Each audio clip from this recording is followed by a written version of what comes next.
কোন মেয়ে যদি অন্য মেয়ের সংসার নষ্ট করার চেষ্টা করে, সেই মেয়ের কাছে ক্ষমা না চাইলে কি গুনাহ হবে?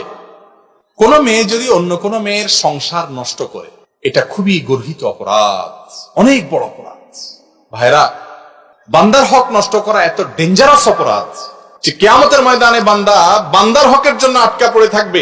আল্লাহর হকের জন্য আল্লাহ চাইলে মাফ করে দিতে পারে। বান্দার হক আল্লাহ তাআলা কি করবেন না, মাফ করবেন। আপনি কারোর ক্ষতি করেছেন, কারোর পেছনে লেগেছেন, কাউকে কষ্ট দিয়েছেন, এই অপরাধটা আল্লাহর কোন ফরজ বিধান নষ্ট করার চাইতেও ডেঞ্জারাস এবং ভয়াবহ হতে পারে। অথচ এটাকে আমরা অপরাধ মনে করি।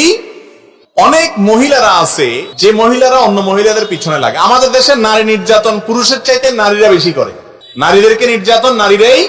একজন বৌমা আসছে আরেক ঘরে, তার জ্বালাতনটা শ্বশুরে বেশি করে না শাশুড়ি বেশি করে?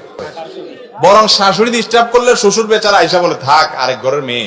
শাশুড়ি ধমক দিয়ে বলে তুমি যাও,